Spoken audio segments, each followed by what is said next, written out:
Hola, Axel. Hola, hola, ¿Qué tal? ¿Qué tal? ¿Cómo estás? ¿cómo estás tú? Estoy, Muy estoy bien. eh, tratando de acomodar acá el teléfono. No hay problema, no hay problema. Déjame ver, ¿hay alguna posición? ¿Me veo bien ahí o no? Se te No, ve de me veo lado. perfecto. Tendrías que Tiene que quitar. ser así. Ah, sí. Mira, a ver. Ok,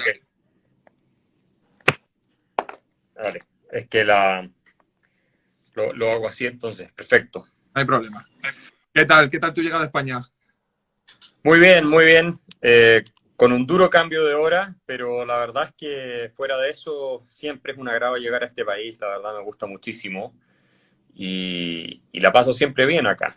Sí, La gente es muy amable, sí, se vive muy bien. me alegro. ¿Hasta cuándo te quedas?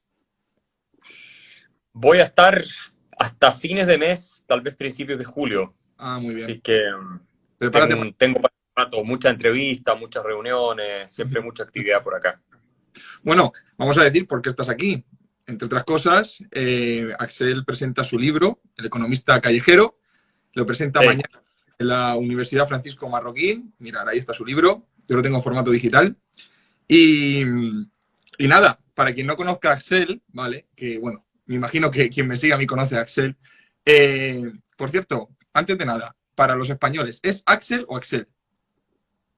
no, es Axel, es un Axel, nombre Axel. alemán, mi Sí. familia viene de Alemania y claro, es Axel, pero no tiene acento, no lleva escrito el acento por no, que no es un nombre latino, así que Muy bien.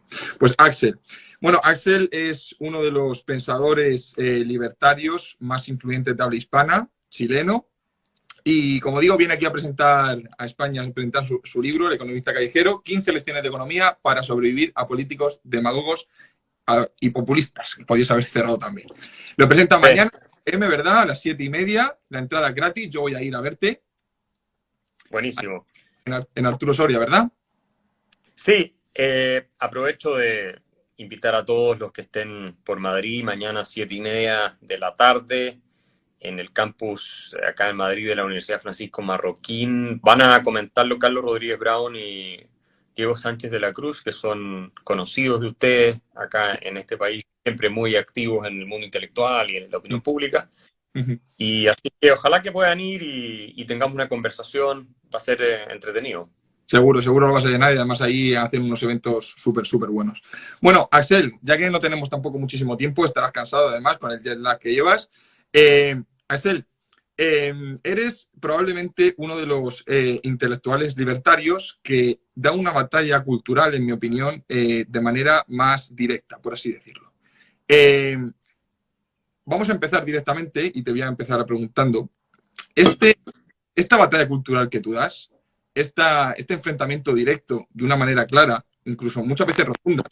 El otro día la gente me decía que lo que compartí para promocionar la entrevista, decías algo así como que el Estado te robe y tú robar a punta de pistola era básicamente lo mismo. Eres una persona que dice las cosas de una manera muy, muy directa y a veces choca. Eh, esta batalla cultural que tú estás dando, que vamos perdiendo las personas que defendemos estas ideas de la libertad, sobre todo en todo Occidente, tú la das de una manera muy fácil, pero una de las preguntas a las que más, bueno, una de las preguntas que más recibo es esa batalla cultural que tú das de una manera muy clara en este libro, ¿cómo se puede dar a la gente de a pie? ¿A la gente de a pie? ¿Esa es la pregunta? Sí, sí, ¿cómo puede dar la gente Bueno, esa batalla que tú das de una manera más para nosotros? sí, mira, sobre el primer punto que tú hiciste, no hay que olvidar que hay toda una literatura muy seria en filosofía y también en economía política, que considera que el Estado es un ente extractivista y que por lo tanto los impuestos serían un robo. Cuando uno lee a Robert Nozick, ¿cierto? Su famoso libro sobre la utopía del Estado y la anarquía, eh, tú ves ese argumento, ¿no? Robert Nozick sostiene eso y era profesor de Harvard, muy reconocido en el mundo, ni hablar si uno vaya a la literatura más narcocapitalista, Murray Rothbard y otros más que no tuvieron tal vez el prestigio tan mainstream que tenía Robert Nozick. Pero tenemos muchos pensadores de larga data que ven en el Estado un agente de incluso presión y abuso, Y entonces no es que esto sea algo que se me ocurra a mí, estas son posiciones que han sido argumentadas, desarrolladas en la filosofía por mucho tiempo. Ahora, respecto a la pregunta del ciudadano de pie, de común y corriente que está en la calle, yo te diría que, como decía Mises, ¿cierto? La mayoría de las personas no desarrolla ideas propias, las masas siguen ideas que se ponen de moda. Entonces, depende del trabajo que hacemos los intelectuales, los que estamos en la opinión pública, influencers como tú en este canal, eh, cómo van a entender, ¿cierto?, la realidad en la que viven las personas comunes y corrientes.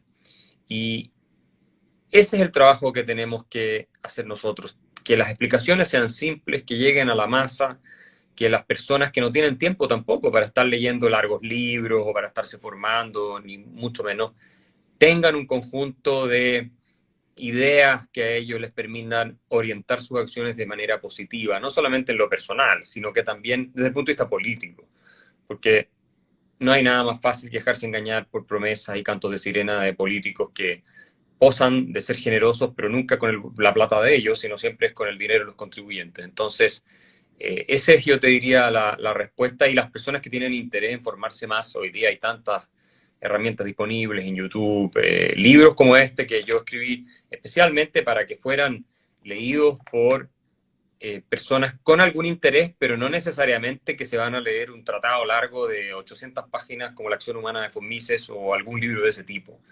Y ahí tú puedes tener también acceso un poco más masivo a estas ideas. Y después ellos la van comunicando a sus amigos, a sus hijos, a sus parientes, las van difundiendo, y así se genera ese efecto hasta que terminan convirtiéndose en parte del sentido común. Ese es el trabajo que tenemos que hacer. Este libro tuyo, que el mayor valor que tiene es eso, y lo dices al principio, que no hace falta ser economista, no hace falta ser un entendido, no hace falta haberte leído una serie de libros antes para entender lo que tú dices. Es más, ejemplificas cosas que podrían ser muy complicadas o que se tratan de una manera más profunda en otros libros, bueno, de estos escritores que tú comentas, de una manera muy sencilla, ¿no? Por ejemplo, cuando haces estos ejemplitos entre el cazador que caza liebres y el pescador que pesca truchas, una cosa muy sencilla, que al final hace que la gente, bueno, sea sencillo de leer, que eso es uno de los problemas que tienen libros complicados, que son complicados de leer y que tienes que tener cierta base al principio, y creo que es una manera muy, muy buena de introducirse a estas ideas de la libertad que, como digo, en Occidente estamos perdiendo. Estamos perdiendo porque la batalla cultural la estamos perdiendo, y las ideas populistas son mucho más fáciles de vender a la masa general. No, por supuesto. Y yo te diría que no es fácil transmitir ideas que son complejas y que están desarrolladas en tratados extensos de manera sencilla, en un lenguaje simple, con ejemplos que son fáciles de entender. Y eso es lo que yo creo que logré bastante bien en este libro, por eso lleva 6 meses siendo el libro más vendido de Chile, número 1 en no ficción, porque había un hambre enorme por parte de la ciudadanía entender cuestiones económicas básicas, fundamentales, que ni los mismos economistas saben explicar de manera simple, porque están tan atrapados en sus modelos, en sus ecuaciones, en sus regresiones, que conceptualmente no tienen claro muchas veces de lo que están hablando. Entonces, basado e inspirado en las lecciones de fundamentalmente la Escuela Austríaca de Economía, pero no solo esa escuela, sino también de pensadores como Milton Friedman o economistas como Dietrich McCloskey, que puede ser cercana hoy día a la Escuela Austríaca si uno quiere, Schumpeter y muchos otros. Yo escribí este libro con estas 15 lecciones, que son breves, son 120 páginas, no hay gráficos, no hay ecuaciones, no hay citas al pie de página. Yo normalmente escribo mis otros ensayos con muchas citas, son ensayos muy académicos. Esto está explicado para que lo entienda todo el mundo. Esto es lo que se conoce como Rousseau Economics, los fundamentos básicos de la economía. Si tú entiendes lo que es un precio, ya tienes una ganancia en términos de cultura y alfabetización económica gigantesca, y eso lo puedes hacer explicándolo a través de este ejemplo del que intercambia truchas por el que intercambia liebres, porque obviamente las cosas tienen un precio en relación con otras, ¿cierto? Como yo explico en el libro, un kilo de trucha puede equivaler a medio kilo de liebre, y entonces el precio del kilo de trucha es medio kilo de liebre y viceversa. Entonces, ese tipo de cosas hay que entenderlas. Yo lo escribí realmente pensando en ir a la esencia, a lo fundamental, a lo más puro de la teoría económica, para destilarla, plantearla ahí de manera súper simple, y entonces te doy una base muy, yo creo, sólida para que después tú empieces a construir todo el resto. Y yo creo que cualquier persona que quiera empezar a entender economía, leyendo este libro va a tener las bases para poder hacerlo. Y es más, yo estoy convencido, como lo digo en el prólogo, que si la gente entiende estas 15 lecciones bien, vas a tener una transformación cultural tan poderosa, si es que eso se masificara, por ejemplo, que cambiaría hasta la política. Porque la política se basa mucho en promesas y engaños que hacen los políticos a la ciudadanía aprovechando de que no tienen conocimientos básicos de economía. Entonces, sería una revolución cultural, yo creo, la que podríamos hacer en un buen sentido, si logramos que las lecciones básicas de este libro se masifiquen, y ese es precisamente el objetivo que yo quiero cumplir, que esto se convierta en un clásico, que se lea por muchas décadas, que lo lean personas de todo tipo de profesiones, que lo lea gente joven, que lo lea gente de todo tipo de sector socioeconómico, porque está escrito para que todo el mundo pueda acceder al contenido, y estamos rompiendo un poco también el aura, esta casi, yo te diría, divina que tienen los economistas, que hablan en una jerga que nadie les entiende, entonces son especiales, por eso, no. No, cualquier persona con una inteligencia promedio puede entender conceptos fundamentales de economía, y yo digo, todos deberíamos entenderlos para tener sociedades que funcionan mejor. Sí, sí, sí. Eso, por ejemplo, en España, el profesor Juan Ramón Rayo ha crecido mucho y ha sido muy valorado por intentar trasladar estos conceptos económicos, algunos más sencillos, otros más complejos, a la calle de una manera más simple. Y por eso este libro a mí me ha encantado, porque además, sobre todo lo que tú dices, no es tosco, es muy cortito. Yo me lo he leído literalmente en día y medio. Ha sido muy fácil leérmelo, un ratito, y te deja las ideas muy claras. Ahora bien, esto que tú comentas bueno, que se pudiera convertir en un clásico o que, siendo ambicioso, bueno, que trascendiera más allá y que cambiara la mentalidad de la gente, yo considero que también para conseguir eso tienes que meterlo directamente en la educación, ¿vale? Y enlazando esto, yo te lanzo una pregunta aquí, y es que, ¿tú crees que este movimiento que tú puedes encabezar en Chile y que ciertos pensadores estáis cada vez estáis dando la batalla con más fuerza, debe llegar el momento de que deis ese paso a la política, a introducir estas lecciones en los colegios? Yo sé que sois muy reacios, el profesor Rayo, por ejemplo, siempre lo dice, que jamás lo haría. No sé qué opinión tienes tú a eso, porque al final, para llegar a los colegios, la manera más clara es llegar a través de la política, por muy rastrera que sea. Sí, pero mira, hoy día tenemos la suerte de contar con tecnologías como este teléfono, con Instagram, con YouTube y todas esas cosas. Y yo llego a cientos de miles de alumnos de colegios a través de esa tecnología. Y me siguen y me ponen likes. Yo tengo varios videos en YouTube con 1 millón o más de 1 millón de reproducciones. Y esa gente joven. Y por lo tanto, lo que ya les cuenta el profesor no es lo único con lo que se quedan. Antes de todas estas tecnologías, bueno, era el profesor el que te decía algo y tú creías lo que te decía el profesor, y tal vez en tu familia alguien te podía corregir. Pero hoy en día tienes mucho más acceso a todos estos contenidos a través de las redes sociales, y por lo tanto yo creo que es menos necesario que antes, no digo que no sea necesario, es importante, pero menos que antes tener que estar en los colegios propiamente, porque están estas fuentes de información y de formación que son alternativas, y de hecho yo pienso que va a haber una revolución en términos de lo que es el sistema educacional en el mundo, sobre todo educación superior, pero eventualmente también en escuelas en las próximas décadas, porque seguimos teniendo la misma instrucción que teníamos miles de años atrás. O sea, esto no es muy diferente de las academias en la Grecia antigua o de cuando se fundaron las primeras universidades en Europa. Cómo se siguen haciendo las cosas. Y con las nuevas tecnologías yo creo que se van a abrir posibilidades que ya están empezando a aparecer, muy importantes, de formación alternativa, y con eso nosotros rompemos el monopolio que tienen en general los sindicatos de profesores en todos los países, y que tienden a ser de extrema izquierda, comunistas o socialistas o cosas de ese estilo. Y por lo tanto buscan adoctrinar. Lo mismo los ministerios de educación. Sabemos que en España ahora hay toda una discusión ahí. Ayuso en la Comunidad de Madrid quiere, ¿cierto?, ir interviniendo, más que interviniendo, limpiando de alguna manera los programas educativos que se están imponiendo por parte del gobierno central y otras cosas más. Bueno, entonces creo que esta es una manera de influir y sí, si lográramos entrar a la política tal vez habría que seguir pasos más como los que sigue Ayuso, los que sigue Ron DeSantis en Florida, donde él por decreto ha establecido que no se puede enseñar teoría crítica, critical race theory en los colegios en Florida, que básicamente le enseñan a adoctrinar a los niños a odiar a Estados Unidos, y también a que se les enseñe los crímenes del comunismo y todas esas cosas. O sea, yo soy partidario que haya una libertad total, no me gusta que se imponga por decreto cosas, pero ya que se imponen y ya que el Estado está metido en la educación, prefiero mil veces que se enseñe, ¿no es cierto?, un curso de economía con las ideas de Hayek y Friedman a que se enseñe uno con las ideas de Keynes y Marx. Sí, claro, claro, por supuesto. Pero entonces no vas a ser el Javier Milei de Chile, ¿no?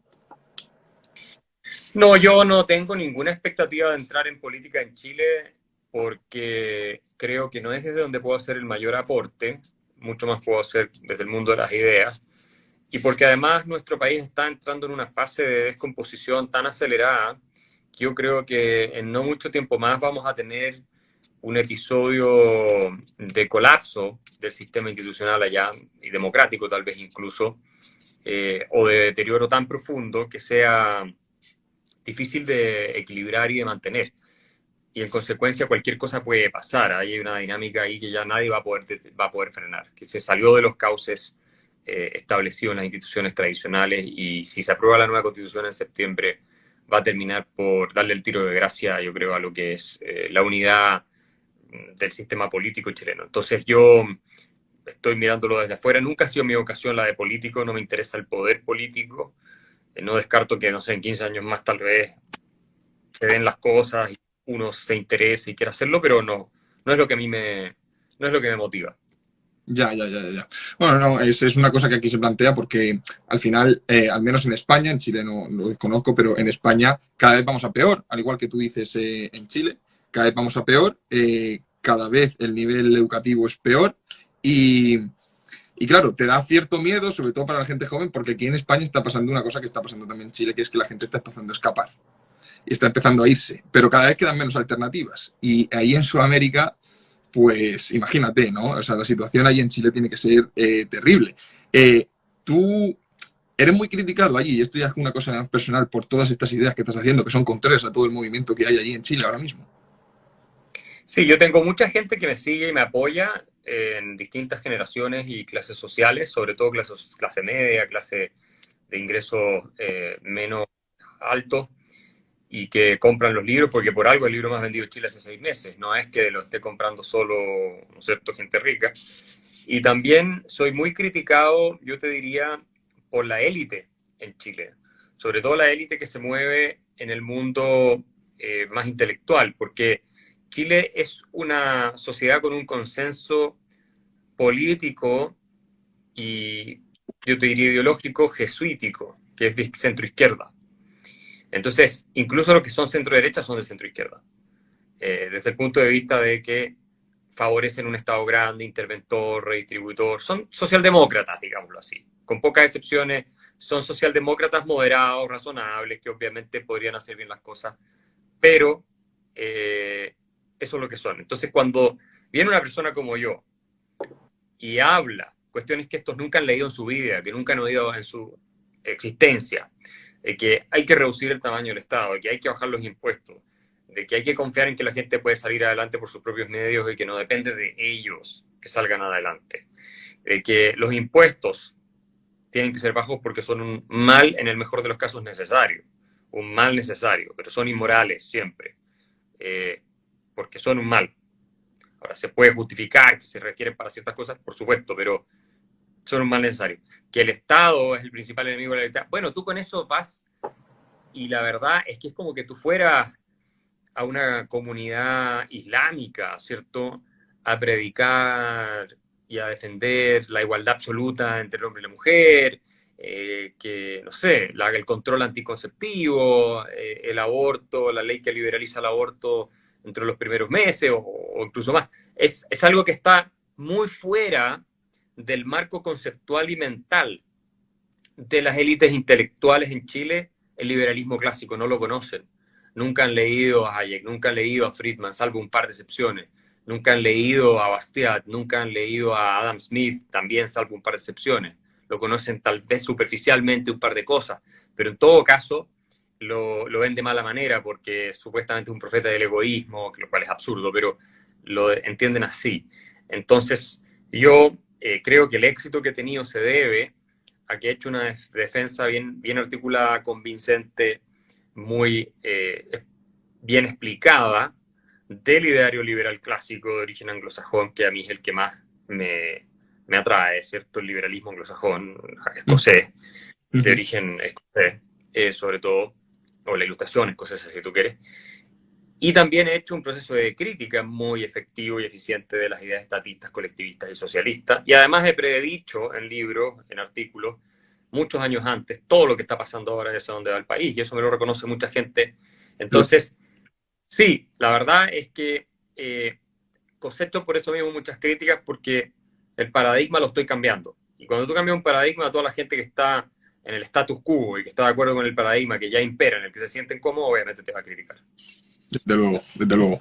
Aquí pasa, aquí con el tema de que has hablado, que el centro de derecha siguen siendo estatistas, hay muy poca representación de verdad. Sí que hay algún partido que tiene alguna ramita, ahora está en la boca de la libertad.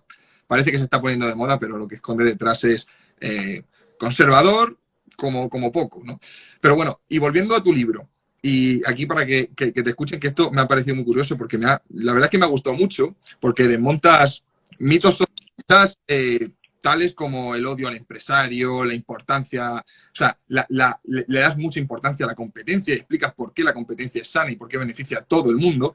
Pero un tema muy interesante que a mí el otro día en una entrevista me hicieron, me preguntaban, pero desde la ignorancia, por qué, más que por qué, ¿qué pasaría si pues este mito que lleva, que ya se decía desde la revolución industrial, lo de las máquinas sustituyen trabajos, y tú hablas un tema que se llama innovar es destruir. Innovar es destruir. Sí. Y bueno, ¿podrías desarrollarlo un poquito para que te escuchen? Bueno, yo creo que este es un punto que es bien esencial, básico, y mucha gente lo conoce, sobre todo por los escritos de Joseph Schumpeter, en su libro Capitalismo, Socialismo y Democracia, que definió o describió el sistema capitalista como uno de destrucción creadora. Entonces yo me inspiro en Schumpeter y lo voy a graficar con un ejemplo para que sea simple. Las personas siempre le han tenido miedo a las innovaciones tecnológicas porque se argumenta que generan desempleo, ¿cierto? La invención de las máquinas deja a personas fuera de el trabajo, por decir un ejemplo, el automóvil, que yo lo toco en el libro. Bueno, el automóvil vino a reemplazar los caballos y las carretas, ¿no? Que eran la manera de transportarse, los carruajes. De hecho, hubo movimientos cuando empiezan a salir los primeros automóviles para frenar la producción de automóviles, de grupos de interés que estaban, en el caso de Inglaterra, por ejemplo, en el negocio de producir carretas o carruajes y caballos, y entonces cuando el automóvil se vio como algo que podía tener una capacidad de reemplazarlo, se organizaron para frenarlo. Pero uno podría decir, claro, todas esas empresas que producían carruajes y caballos finalmente quebraron, o casi todas, porque esta nueva tecnología es más eficiente, es mejor que el automóvil para transportar a las personas, y es más segura incluso. Y entonces, ¿cuál es la conclusión? Bueno, la gente dice, debiéramos haber prohibido que se inventara el automóvil para salvar a todos los empleos que había en los carruajes. No, la gente no dice eso. Entonces, cuando tú miras hacia atrás, te das cuenta que es súper evidente que lo que más nos conviene es que haya innovación. El automóvil creó muchísimo más empleo, disciplinas, áreas que antes no existían, todo lo que tiene que ver con mecánica, con desarrollo de las mismas tecnologías del automóvil, millones de cosas que están asociadas a esa invención. Lo mismo el computador y la máquina de escribir. Dejaste obsoleta la máquina de escribir, o sea, se destruye ese instrumento o ese sector de la economía, que es la de la producción de las máquinas de escribir, ¿cierto? Se destruye esa tecnología y aparece una mejor, que es el computador. Y uno puede decir, bueno, todos los fabricantes de máquinas de escribir se van a quedar sin trabajo y entonces protejamos, impidamos que se importen computadores de afuera o impidamos que se desarrollen computadores. ¿Y qué es lo que nos condena a eso? Bueno, a un mundo estancado, sin progreso, sin que puedan aumentar los empleos, porque finalmente sí, es verdad que se pierden los empleos de las máquinas de escribir, pero se crean muchos más en el mundo de los computadores, los software, los antivirus, la gente que se dedica a los hackers, etcétera, etcétera, o a combatir a los hackers más bien. Y así sucesivamente. Entonces, además tienes ganancias de productividad. Imagínate lo que es usar un computador hoy día. Nosotros tenemos este teléfono, esta conversación, gracias a todo ese desarrollo de softwares y cosas que ocurrieron en las últimas décadas.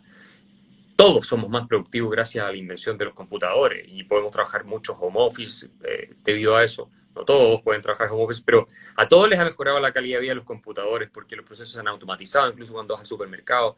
La persona que menos entiende de computación está consumiendo productos que sin la computación y sin las tecnologías nuevas de procesamiento de datos y todo eso no podrían estar donde están.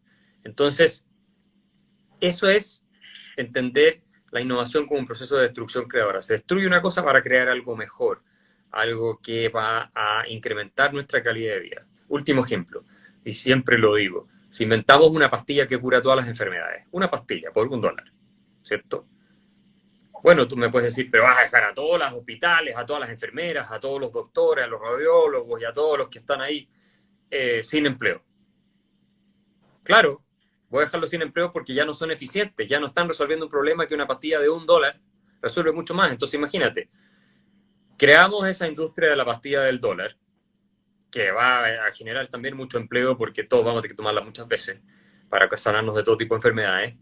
Pero al mismo tiempo, todos esos recursos multimillonarios que se están destinando a las clínicas van a quedar liberados para poder aplicarse y destinarse a otras cosas. Se acaban todos los planes de seguridad social que tú tienes que pagarle al Estado de tu bolsillo para que te dé un seguro de salud. Se acaban todos los impuestos, que son miles de millones de euros en todos los países que se van todos los años para que la gente tenga hospitales y todo eso. Se acaba todo eso por una pastilla de $1. Estoy poniendo un ejemplo ficticio, pero así es como funciona la lógica de la innovación y no solo deberíamos fomentarla, sino que deberíamos abrazarla cada vez que podemos. No he podido quedar más claro. Y eso, ahí, con este ejemplo, yo quería que hablaras de este ejemplo porque puede parecer complejo de explicar, pero lo explicas de una forma muy fácil y con eso pasa con todo. Explicas, contradices incluso que hay libros hablando sobre la teoría de que el valor es objetivo y tal, no sé cuánto, demás. Y tú lo explicas con cosas muy sencillas, muy, muy claras, y por eso tienes ese gran valor y por eso está triunfando tanto. Así que me parece alucinante, Axel, porque puede parecer fácil, pero yo creo que es complicado explicar y resumir. Resumir es muy complicado, ¿eh? Explicar una cosa compleja de una forma sencilla, por muy inteligente, por muy culto que pueda ser, no es fácil. Te llevó mucho trabajo redactar el libro. ¿Cuánto tiempo tardaste? Lo que ocurre, yo te voy a decir cuándo tú puedes explicar las cosas de manera fácil, es cuando las entiendes bien. Y esta es una vieja sentencia y sabiduría que tú, cuando entiendes un concepto bien, o una idea, un principio, eres capaz de transmitirlo de manera muy sencilla. Creo que Einstein fue el que dijo alguna vez que si había alguna teoría que no podías explicarle a tu abuela es porque no la entendías bien. Entonces, ese es yo te diría, origen del éxito que he tenido como autor, porque mis libros todos han sido bestsellers prácticamente, sin excepciones, y como intelectual público, y también como académico, porque incluso los papers que he escrito los escribo de manera que se puedan entender. Hay gente que escribe enredado porque piensan que se van a ver más inteligentes escribiendo de manera que nadie les entienda, o que sea difícil de comprender, usan jergas ridículas, absurdas. Bueno, entonces yo te diría que esa es la clave, y llevo muchos años estudiando economía a fondo, a los austríacos obviamente, pero también a autores más mainstream, y no me podría definir como un súper experto, pero sí creo entender fundamentos incluso mejor que muchos economistas que están y que tú ves en los medios de comunicación y que tienen incluso doctorado de algunas de las mejores universidades del mundo. Uno es ministro de Economía de Chile, por ejemplo, profesor de Economía en la Universidad de Chile, doctor en Economía en Estados Unidos, y dice que si sube el dólar en Chile no le afecta a la ciudadanía, no tiene ningún impacto porque la ciudadanía no tiene dólares. O sea, cuando tú tienes gente así, con doctorado, tú dices, a ver, y yo tengo discusiones y conversaciones con economistas de par a par, no obviamente en temas de regresiones y esos cuentos que no son los que yo conozco, pero desde el punto de vista de cómo funciona la economía, sin ninguna duda. Y por lo demás, la economía no es una ciencia como la física, ¿eh? No hay que equivocarse, es una ciencia social, no es una ciencia ultra exacta, el método es distinto, tienes premios Nobel que se le han entregado a personas por decir exactamente lo contrario, eso no existe en física, digo casi al mismo tiempo, por decir lo contrario. En física eso no se da, normalmente se le da a alguien que ha hecho un aporte adicional a mejorar el conocimiento sobre una materia. Desde luego. Así es que yo te diría que tú tienes razón, es muy difícil explicar en simple y por eso yo pienso que este libro, El economista más callejero, no es porque lo haya escrito yo, viene recomendado aquí por Jerry McCloskey, pero yo creo que estoy muy orgulloso, creo que es una buena obra, una obra maestra, ojalá lo considere el público también, y que, como te decía, perdure mucho tiempo y haga una diferencia en cómo la gente entiende el mundo. Seguro que sí, seguro que sí. Y bueno, Sel, ya llegando a la media hora que te prometí, quiero hacerte la última pregunta, porque yo como joven español, ¿vale? No soy optimista, ¿vale? Yo de por sí no soy optimista, optimista con el futuro que le viene a España de aquí a los próximos 15, 20 años. ¿Tú lo eres? Sí, mira, yo más que optimista creo que depende de nosotros, del trabajo que hagamos, y le tengo más fe a España, mucha más, que a Chile o a América Latina en general. Porque veo en España más personas dispuestas a dar una pelea firme, sin complejos, por salvar lo que es su país, por evitar que se instaure un modelo socialista, populista, de corte chavista, que sabemos quiénes son los que lo quieren llevar adelante, y por defender valores fundamentales de la nación española, por la sanidad mental de quienes viven en estas tierras, y en consecuencia le tengo más fe a lo que es España, porque tienen más anticuerpos para combatir esta, digámoslo así, plaga o el virus de la decadencia populista, autoritaria, socialista, o hoy en día también de las identity politics, las políticas identitarias, del feminismo, la ideología de género y todas esas cosas. Así es que promuevo, los apoyo para que puedan seguir trabajando, y todos necesitamos que España se salve para tener un referente que nos sirva en América Latina y seguir dando la pelea allá también. Pues con esto queda todo dicho, Axel. Ha sido un placer. Nos veremos mañana en la presentación del libro. Lo vamos a recordar otra vez a las 7:30 de la tarde en la Universidad Francisco Marroquín. Está, para los madrileños lo conocerán, está en Arturo Soria 245. Es gratuita. Daréis una charla cojonuda, como se dice aquí, y seguro que disfrutaremos todos muchísimo. Muchísimas gracias, Axel, por todo lo que haces. Sigue, no te rindas, porque necesitamos a más gente como tú. Nos ha encantado y nos vemos mañana. Hasta la próxima. Un abrazo. Hasta luego.